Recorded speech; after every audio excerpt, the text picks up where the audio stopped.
जय हिंद, नमस्कार, मैं अमर जैदी स्वागत करती हूँ आप सबका एक बार फिर से हमारे आज के कार्यक्रम में और आज के प्रोग्राम में एक बार फिर से हमारे साथ मौजूद हैं आदित्य सत्संगी जी। बहुत स्वागत है आपका Aditya ji. Thank you for inviting me again. आपको और आपके दर्शकों को प्रणाम। Thank you so much. आपका चैनल सतौलजी बहुत अच्छा आप एनालिसिस लेकर आते हैं। आई एम श्योर व्यूअर्स को बहुत पसंद आता है। सब दर्शक आपको बहुत पसंद करते हैं। तो आज हम आपकी जो आपके साथ चर्चा करने वाले हैं वो ये कि प्रधानमंत्री मोदी 3 देशों की यात्रा पे गए और उसमें इथियोपिया, जॉर्डन और ओमान। काफ़ी अहम ये दौरे रहे और सबसे पहले तो ओवरऑल आप इस जो 3 देशों की यात्रा रही इसको कैसे देख रहे हैं? और इसमें जो ओमान के साथ खास तौर से एफटीए रहा उसको लेकर? देखिए, तीनों देशों के साथ भारत के बहुत पुराने संबंध हैं और आई थिंक ये this was a main focus of प्रधानमंत्री मोदी की विजिट का। हुँ, इसलिए आपने देखा है कि इथियोपिया में और जॉर्डन में और ओमान में तीनों देशों के लीडर्स ने भारत के हमारे प्रधानमंत्री मोदी जी को बहुत आदर-सत्कार के साथ उन्होंने रिसीव किया जी, और साथ में अपने देशों का टॉप मोस्ट ऑनर्स भी दिए, ओमान ने और इथियोपिया ने। और किंग ऑफ जॉर्डन के का अब अपने आप को जो भी वो बोलते हैं किसके वंशज हैं, मैं उसमें बिल्कुल नहीं जाऊँगा क्योंकि इतिहास कुछ और बोलता है। लेकिन अ, बट किंग ऑफ जॉर्डन का जो विज़िट था वो पहला विज़िट था और that is very significant in the world क्योंकि पेट्रा से भारत का डायरेक्ट संबंध है। आप पेट्रा जाएँगे, जॉर्डन गए, मैं तो गया हूँ 3-4 बार, आपको लगेगा ही नहीं कि आप अजंता एलोरा से बाहर हैं। It is an extension of those temples. और उसका भारत से डायरेक्ट संबंध है। आप मंदिरों का वहाँ के पेट्रा के मंदिरों का आप आर्किटेक्चर देखेंगे, वहाँ पे हमारे भारत के ही मूर्तियाँ टाइप की मूर्तियाँ हैं वहाँ पर, वही देवी-देवता हैं। वो वहाँ का मेन कल्चर था पेट्रा और तो वो सांस्कृतिक संबंध बिठाना वो इज़ मोर इम्पोर्टेंट क्योंकि उसके ऊपर बिल्डिंग ब्लॉक्स के ऊपर बनती है डिफेंस रिलेशनशिप। तो जाना डिफेंस की तरफ है, इकोनॉमिक्स की तरफ है, लेकिन फाउंडेशन सॉलिड होनी चाहिए।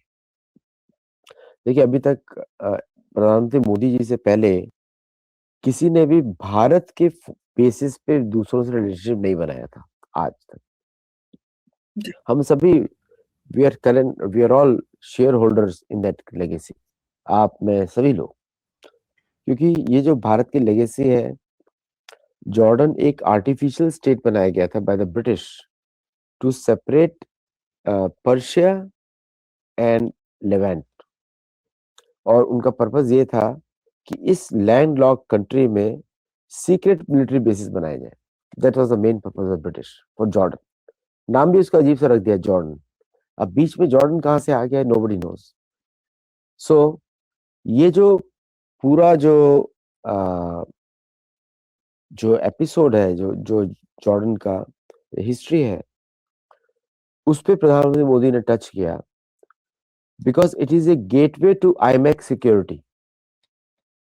लेकिन सिविलाइजेशन कनेक्ट होने पर आईमैक का सिक्योरिटी बहुत बढ़ जाता है और जॉर्डन जो किंग ऑफ जॉर्डन है यहाँ पे अमेरिकन बेसिस बहुत सारे हैं। इन्होंने इसराइल को भी रिसेंटली हेल्प किया था to attack against Iran. Bharat की एंट्री होने से इसराइल के रिलेशनशिप्स जॉर्डन से अच्छे होते हैं। तो इसमें एक भारत ने एक पॉजिटिव इन्फ्लुएंसर का जैसा काम किया है। प्लस भारत की एंट्री होने से रशिया के रिलेशंस बड़े अच्छे होते हैं जॉर्डन के साथ क्योंकि Jordan is forcing A scenario कि कल को यूएस ना रहा। अब सभी लोग ये प्लानिंग कर रहे हैं कि कल को यूएस ना रहा तो हम लोग कैसे सरवाइव करेंगे क्योंकि हमारे यहाँ के कबीले हमको खा जाएंगे। बिकॉज जॉर्डन के किंग को आर्टिफिशियल लगाया गया है वहां पे, ही नोज दैट। तो उसका जो अपोजिशन होगा आसपास से यू नो क्या हालत होती है। अगर मुस्लिम ब्रदरहुड घुस गया या कोई और ग्रुप घुस गया, they going to kill the family. और तो ये visit from that perspective very important for Jordan. For Ethiopia के साथ अगेन भारत के बहुत पुराने संबंध हैं, प्री ग्रीक संबंध है। इथियोपिया का सारा कुजीन भारतीय है। सो और पहली बार अभी Ethiopia is growing now, stable country बन गया है और हॉर्न ऑफ अफ्रीका पे उसका अपोजिशन कर रही है अमेरिकन फोर्सेस सोमालिया में घुस के। तो उसने बड़ा बैलेंस करके रखा हुआ है। He is trying to be friendly with American, he is trying to be friendly with Russians. और अब भारत के एडिशन होने से एक पावर उस लोकल रीजन में आ गया है, which is not there with Somalia, Sudan, Egypt, क्योंकि Egypt is also working against Ethiopia. तो भारत ने जब सिविलाइजेशन कनेक्ट बैठाया इथियोपिया के साथ, और भारत के इजिप्ट के साथ भी संबंध अच्छे हैं, तो मुझे लगता है कि if Bharat is able to help Ethiopia get a foothold in the sea, red sea पे या स्विस कैनाल के पास, that will be a big win for them. तो शायद उस दिशा में वो लोग आगे बढ़ रहे हैं। तो इसे Ethiopia is very important. Plus उन्होंने निशान इथियोपिया का उन्होंने दिया, निशान दे कॉल इट, जस्ट जी। Look at that. इसमें उर्दू वर्ड ही यूज किया जा रहा है, अरबिक वर्ड निशान। एंड फिर उसके बाद ओमान आता है। ओमान ओमान में free trade agreement is a big shocking news for Saudi Arabia, for a simple reason. Saudi Arabia का पेनिनसुला के एंड में ओमान है, और free trade agreement with Oman means कि किसी को सऊदी अरेबिया पूरा ऊपर ट्रैवल करने का भी जरूरत नहीं है। Free Oman is at a better position in entire Middle Eastern peninsula than any other country. So Oman में फ्री ट्रेड एग्रीमेंट होना, that means a boost to Indian exports to Africa and also to Europe. तो तो Omani companies या Omani based companies जो होंगी, they can directly export, पास भी है भारत से, और can be directly export to more countries, कि उनके खुद के permits or permissions in Vietnam and other places are very high. Plus container facilities are very good. तो इसलिए Oman is a very big development for India. और प्रधानमंत्री मोदी के लिए तो 29वां नेशनल ऑनर है किसी दूसरे कंट्री का। तो 29th honour he has received, highest honour for any country.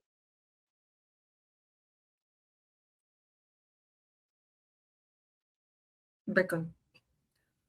तो जो ओमान और भारत का जॉइंट स्टेटमेंट रहा, और जॉइंट जो विजन दोनों कंट्रीज़ का, उसमें काफ़ी सारी चीज़ें सामने आ रही हैं, जिसमें एनर्जी सिक्योरिटी और काफ़ी चीज़ों को लेकर दोनों कंट्रीज़ के बीच में ये साझेदारी है। डिफेंस, कल्चर, एजुकेशन, और इनफैक्ट गाज़ा को लेकर भी, गाज़ा पीस प्लान को लेकर भी दोनों कंट्रीज़ ने बात की। और जो भारत और ओमान के बीच में जो कॉम्प्रिहेंसिव इकोनॉमिक पार्टनरशिप एग्रीमेंट हुआ है, प्रधानमंत्री मोदी की जो इस विजिट की हम बात कर रहे हैं, इससे हम अगर ओवरऑल समझने की कोशिश करें, तो किस तरह से रियल इकोनॉमिक गेन मिलने वाला है, इसको अगर हम थोड़ा विस्तार से समझें, टेक्सटाइल, ऑटोमोबाइल, फर्टिलाइजर्स, और किस तरह के सेक्टर्स हम और आगे बढ़ते हुए देखेंगे?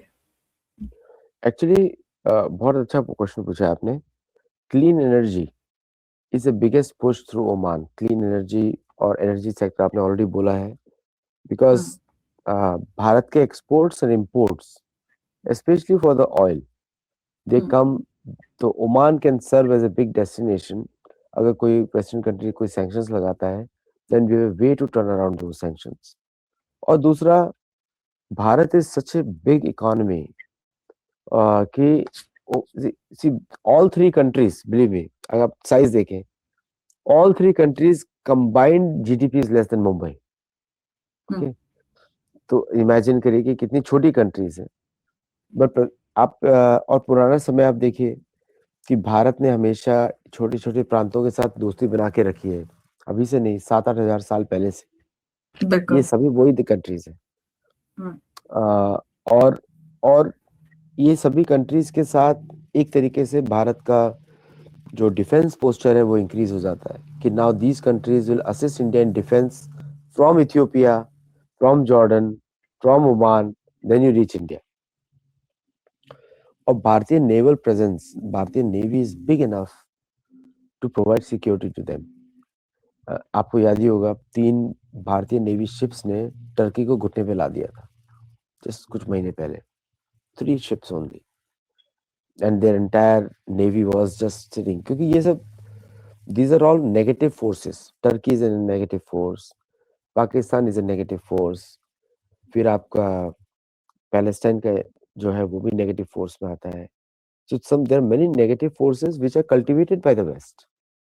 ऐसा नहीं कि वेस्ट से अलग है, but these people are working against the good people. जैसे कि यूएई, ओमान, और मैं यमन को भी उसमें काउंट करूंगा, Saudi Arabia, these are all good forces generally. And उनके अगेंस्ट काम कर रही है नेगेटिव फोर्सेस. सो उनको कंट्रोल करने के लिए भारतीय navy is very powerful. They all know that.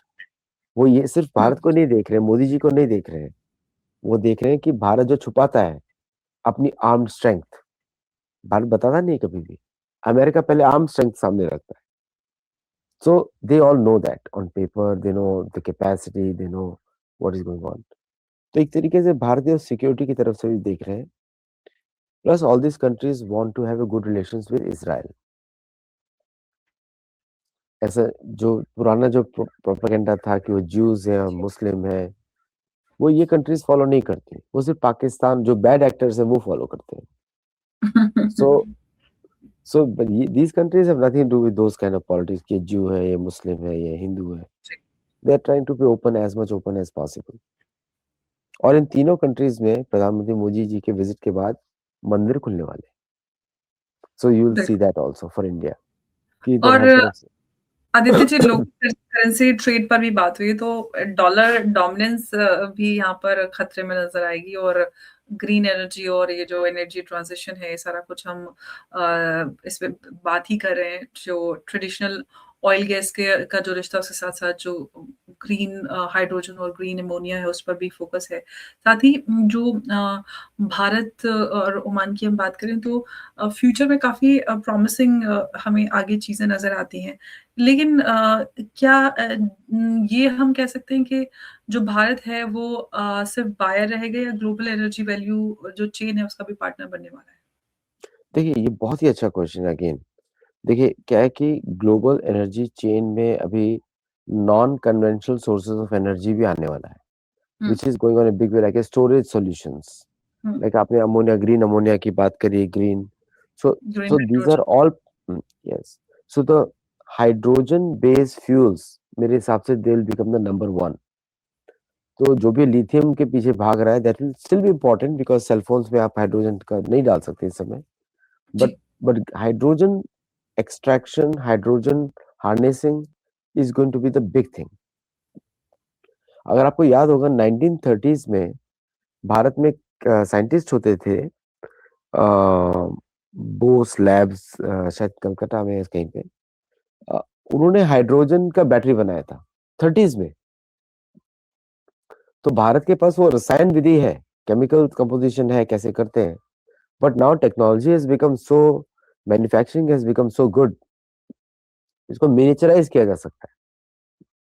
और for Oman, Oman is trading post भी है, प्लस उसके पास ऑयल भी है, not big quantity but it is there. तो Oman can serve is that base also for India, also is manufacturing base for Middle East. अभी आप देख रहे हैं कि there is one particular sector Oman में जो अभी डेवलप करने की कोशिश कर रहे हैं वो लोग, is the financial hub for Middle East. तो उसमें भारत का तो बहुत बड़ा योगदान है in terms of our own processes. And किस तरह, अगर डॉलर पे आपने पूछा मेरे को, कि डॉलर तो डेफिनेटली जाने वाला है फॉर श्योर, क्योंकि वो अब अमेरिकन ने एक्सेप्ट कर लिया है. So American are moving towards crypto, and China and India have rejected crypto. तो डॉलर का तो हालत खराब होने वाला है. तो अमेरिका में सिविल वॉर की सिचुएशन आने वाली है. सो जी. तो ऑल दीज कंट्रीज जो है, स्पेशली ओमान, जो कि very dependent on American help right now, they are जी. trying to see the other power in the region, and there is only one country which is India. जैसे मेरे को होता है बिल्कुल. Pakistan is a negative list, Palestine is a negative power. These are villains of this area, क्योंकि वो लोग sabotage और करेंगे. वैसे भी आदित्य जी, हम अगर भारत को देखते हैं ग्लोबली, हर जगह तस्वीर में भारत नज़र आता है, पूरे सेंटर में भारत नज़र आता है, हर जगह पे भारत, भारत है. एक और सवाल मैं आपसे करना चाहती हूँ, जो जॉइंट विज़न आया ऑन मैरीटाइम कोऑपरेशन दोनों ही देशों का, क्या इससे जो अरेबियन सी है और इंडियन ओशन रीजन, उसमें इंडिया की जो स्ट्रैटेजिक डोमिनेंस है, उसका हम ये एक ब्लूप्रिंट कह सकते हैं और साथ ही क्या ये इनडायरेक्टली चाइना का जो नेवल फुटप्रिंट है, उसका भी काउंटर आपके क्वेश्चन में ही उत्तर है, आंसर है। You answer me the answer and the question. देखिए क्या है कि Indian foreign policy has changed, और मेरे हिसाब से और भी चेंज होना चाहिए कि hmm, military should be the first, intelligence should be the first, military should be the second, and third should be the diplomacy. ये ऑर्डर बदलना चाहिए भारत में। तो hmm, I think indirectly Bharat वही कर रहा है। अब सेनाएं ज्यादा बात करती हैं, गुप्तचरी ज्यादा बात करती है, एंड हुँ, डिप्लोमेसी बाद में आती है, अच्छा फेस दिखाने के लिए। तो एग्जैक्टली वही हुआ ओमान के साथ, इथियोपिया के साथ और जॉर्डन के साथ। अगर हम क्रूड वे में देखें, कोल्ड वे में, इमोशंस को हटा दें, तो भारत ने वहां पे दिखाया है कि they I am the boss in the region, you know. क्योंकि Indian navy is bigger than, Indian naval presence is way bigger than American presence in this area. और हमारे पास मैन पावर की तो कोई कमी नहीं जी, है। So we can put as much manpower we want. Trained manpower, not just manpower, trained manpower. तो उनको मालूम है कि it's a very strong nation, but behaving in a very humble way, which is unlike China और America. Chinese तो are cold like a, ऐसा लगता है कि बर्फ आ गया है, और अमेरिकन सबको मालूम है evil है, बुद्धू है। तो दोनों में India is always a better choice, and they still don't trust the Jews. तो इंडिया के ऊपर तो only country which handles juice best is Bharat, you should know that. क्योंकि हम लोग उनको जैसे कुछ हिंदुस्तानी बोलते हैं हम ज्यूज और हिंदू सेम होते हैं, मैंने कहा बिल्कुल नहीं, दे आर कसाई, Jews are not like you. वो तो कसाई है एकदम, वो काट कूट के कर देंगे। We have more ethics and more morality than them, और हम लोग ज्यादा काइंड हैं, हम लोग ज्यादा लोगों पे मतलब फॉरगिवनेस हमारे अंदर बहुत ज्यादा है, शायद वही हमारी कमजोरी भी है। So Oman is seeing all those things. इन तीनों कंट्रीज ने एक तरीके से चूज किया है कि हम, Bharat is a reliable partner in all respects, but number one in their mind is defence. जी। उसके बाद कुछ और आता डिफेंस पे बात आ जाती है। बिल्कुल, डिफेंस कॉर्पोरेशन की बात करते हैं तो joint exercises, training, intelligence sharing और ये सारी चीज़ें उसमें नज़र आती हैं। तो क्या ओमान जो है, वो चुपचाप इंडिया का मोस्ट रिलायबल जो गल्फ डिफेंस पार्टनर है, वो बनता जा रहा है? और क्या इंडिया जो है। है, वो वेस्ट एशिया में एक स्टेबलाइजिंग फोर्स के रूप में भी आगे अपने आप को प्रोजेक्ट कर रहा है? वो सॉफ्ट पावर देखिए बढ़ा रहा है कह सकते हैं। देखिए India has made amazing defence products, amazing. दुनिया की सबसे दूर मारने वाली एक्यूरेसी में भी high attacks artillery gun India के पास है, 155 millimetre. World's best multi barrel rocket system Pinaka, world's best attack missile India के पास है, और एक नहीं है, India has been way 12 of it, 12 version है। और world's best naval ship design वो भी भारत का। अगर इंजन हुँ, का प्रॉब्लम हटा दिया जाए, उसका इंजन लोकल कर दिया जाए, then you have Tejas, very good plane. और तो ओमान, और ओमान को क्यों रखने का सेना है, वैसे भी लड़ना तो उन लोगों को आता नहीं है, तो they should ride on the horses, और ऊंट पे चलते हैं, and work with India to for the defense needs. India can provide the defense umbrella. उनके ही soldiers रहेंगे, but we'll provide the overall umbrella so that they can be monitored by satellites.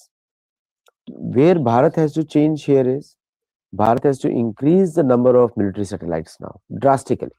मैं बोलता हूँ कि कम से कम 20 और ऐड करें, because all these countries should be using Indian satellites, and then using Indian satellites to do their daily or whatever they have to do in military as well as civilian space. क्योंकि यहाँ पे उनको facilities देना अच्छा है, जरूरी है। जैसे giving them satellite access, giving them India's military cover, may be Akash तीर हम एक्सटेंड कर दें और भी ज्यादा to include these guys.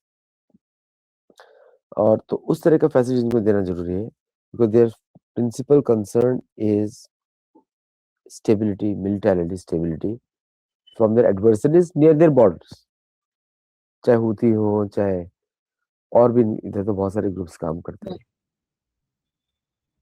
From UAE to UAE वो तो यूएई से भी सिक्योरिटी अपनी माँगते हैं। सो वो कैसे मैनेज होगा वी डोंट नो।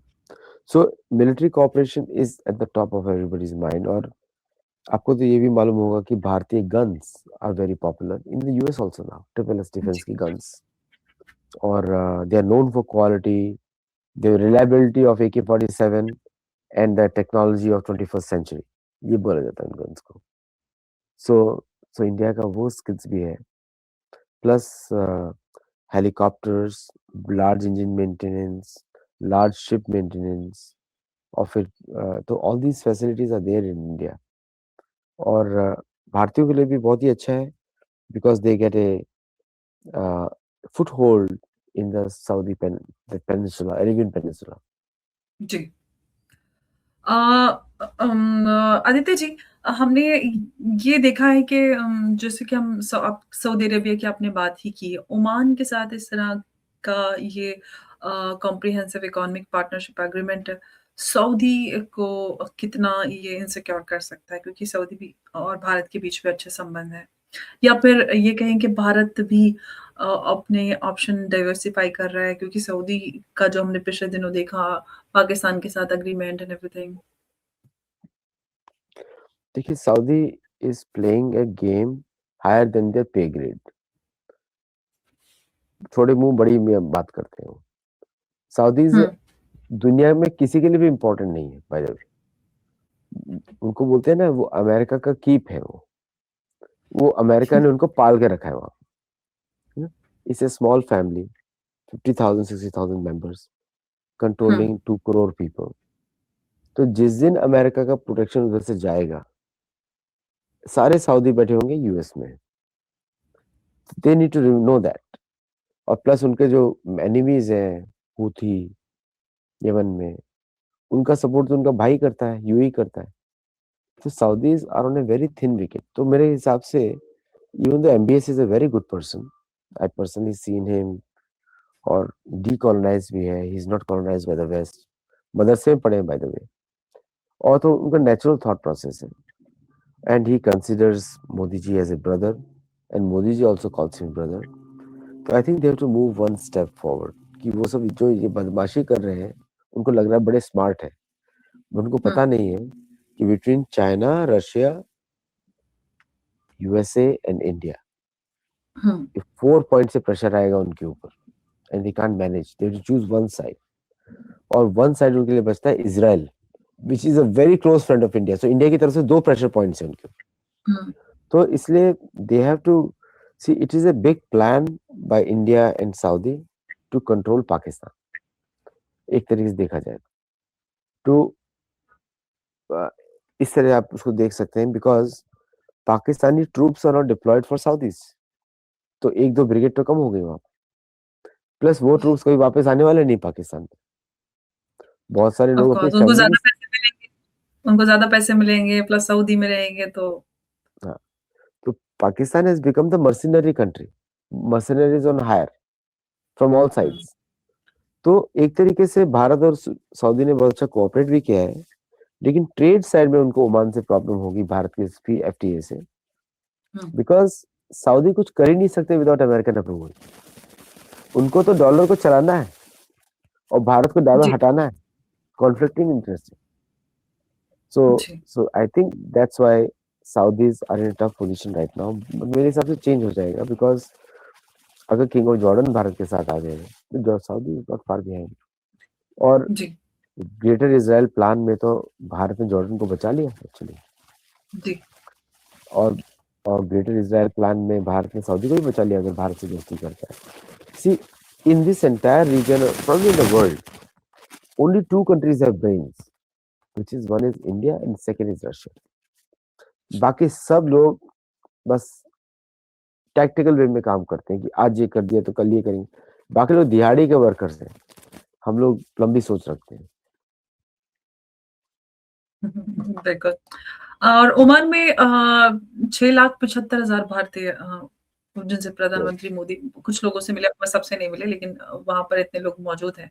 तो अगर हम क्या इंडियन डायस्पोरा की बात कर सकते हैं, तो ये जो भारत की फॉरेन पॉलिसी है, उसका एक स्ट्रेटेजिक एसेट है, या फिर वो यही कहें कि पूरी तरह से स्ट्रेटेजिक एसेट बन चुका है? क्योंकि जहाँ जाते हैं इंडियन डायस्पोरा होता है और एक अलग ही माहौल होता है, और भारत की जो स्किल्ड हम ह्यूमन मैन पावर की बात करते हैं, तो ये भारत का कहीं न कहीं एक स्ट्रेटेजिक एसेट बनता जा रहा है, ये मैं आपसे जानना चाहती हूँ।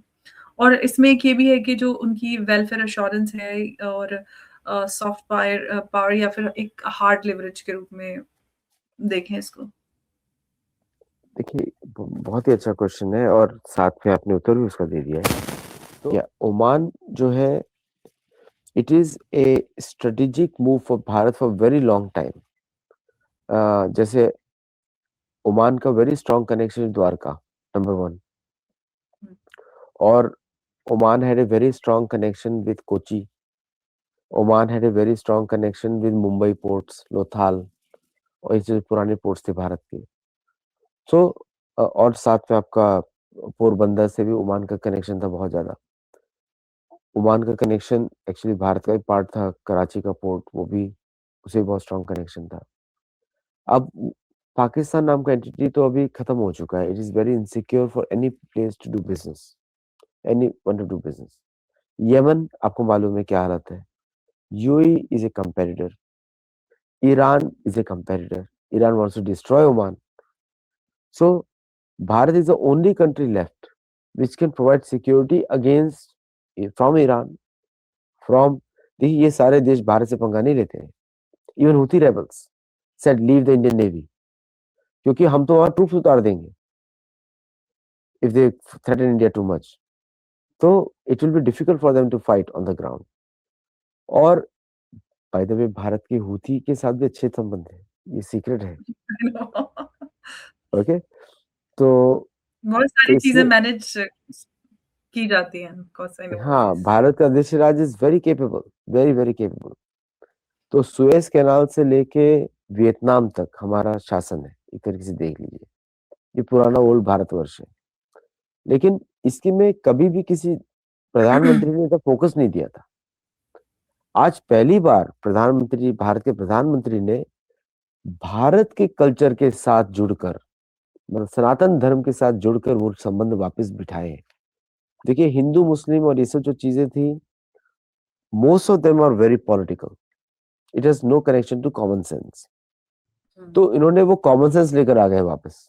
ये at the end of the day तुमको खाना है ना, भोजन करना है, नौकरी चाहिए, बच्चों को पालना है, तो उसके लिए शांति होना बहुत जरूरी है। ये शायद भारत में भी लोग समझे, वो बहुत अच्छी बात होगी। तो ये जो शांति का एटमॉस्फेयर में वो स्ट्रेटेजिक रिलेशनशिप बना रहे हैं, मेरे हिसाब से अब जो है, जो ट्रेड है through Oman is going to jump by almost 20 to 30%, including trade through Oman to Russia. क्योंकि एक तरफ से ट्रेड्स नहीं खोले जाते हैं, तो जी। Trade will be like 100 ship Oman की तरफ से मूव कर रहे हैं। आपको हुँ। मालूम है, अमेरिका में जितने भी मेड इन टर्की कारपेट्स होते हैं, सारे भारतीय होते हैं, भदोही से आते हैं। ओके, उत्तर प्रदेश, उस पर छाप लगता है मेड इन टर्की, और लोग अमेरिकन बोलते हैं टर्किश कारपेट्स वे परचेज। मैं उसमें देखता हूँ मेड इन भदोही, मैंने कहा ये कहाँ टर्की हो गया। So so the so this is how the trade moves. पानी के जैसा होता है, जहां भी वे आता है वहां मूव कर जाता है। तो जितने ज्यादा फ्रेंडशिप जी। बनाएंगे उतना ज्यादा अच्छा हो जाएगा भारत के लिए। बिल्कुल। एक गाज़ा को लेकर भी जो दोनों ही देशों के बीच में जो जॉइंट कंसर्न रहा ह्यूमैनिटेरियन क्राइसिस के ऊपर, तो जो इंडिया है अगर उसकी बात करें तो एक बैलेंस्ड जो वेस्ट एशिया है में वो डिप्लोमेसी प्ले कर रहा है, बिना किसी कैंप में घुसे हुए। तो जो टू स्टेट सॉल्यूशन है उसको सपोर्ट कर रहा है। क्या ये जो भारत इसकी ग्लोबल मोरल पोज़ीशनिंग है उसका हिस्सा है? देखिए, इसराइल भारत के साथ स्पष्ट नहीं रहता है। हुँ, इसराइल के अलग ही ऑब्जेक्टिव्स चलते हैं। Hmm, even though India and Israel are very good friends, और इसराइल जो आज है वो भारतीय सोल्जर्स की वजह से है। हाइफा, हुँ, नहीं तो इसराइल रहता ही नहीं, Ottomans would have destroyed it. तो वो ग्रेटिट्यूड है। लेकिन उनका एक दूसरा लॉबी है जो भारत के विरुद्ध काम करता है कंसिस्टेंटली। आप देख ही रहे हैं भारत में कितना एंटी हिंदू प्रोपेगेंडा है, उसमें कहीं ना कहीं इसराइलीज का भी हाथ है। तो मतलब not from Israel but American Jews, उनका भी हाथ है। जी। तो भारत भी अपने प्रिंसिपल स्टैंड्स पे है टू स्टेट सॉल्यूशन, क्योंकि वहां पे जिस दिन इज़राइल ड्रॉप कर देगा प्लान फॉर रिकॉग्नाइजिंग पाकिस्तान और एनी अदर प्लेस, भारत भी ड्रॉप कर देगा। तो आ, भारत का एक बड़ा प्रिंसिपल स्टैंड है ऑन पैलेस्टाइन कि they have a right to exist, लेकिन Palestinian opposition to Bharat is making it impossible. So मैं ऐसा दिन देखना चाहता हूँ जहाँ पे भारत रिजेक्ट ही कर दे पैलेस्टाइन को, बोले कि भाई वन इजराइल, और वो भी बोले वन इंडिया जिसमें पाकिस्तान इंक्लूडेड हो। तो इस एरिया की तरफ हमको मूव करना चाहिए। तो इसलिए for some time will see two nation theory type का टॉक चलता हुआ, लेकिन eventually it go away because it has no use now. सारी वर्ल्ड वॉर टूथ की थ्योरीज का भी अंत होने वाला है, इंक्लूडिंग पाकिस्तान एंड बांग्लादेश। जी। तो हम ओमान के साथ जो ये कॉम्प्रिहेंसिव इकोनॉमिक पार्टनरशिप का ये एक एग्रीमेंट नहीं, बल्कि ये कहेंगे कि एक स्टेटमेंट है।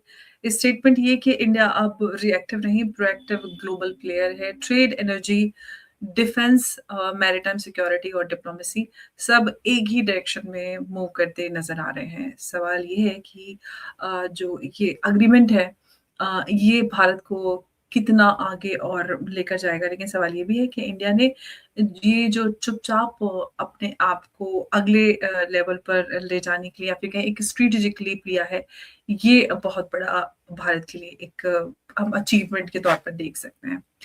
तो आदित्य जी, बहुत धन्यवाद आपका हमारे साथ इस चर्चा में जुड़ने के लिए। नमस्कार, जय हिंद, जय भारत। जय भारत।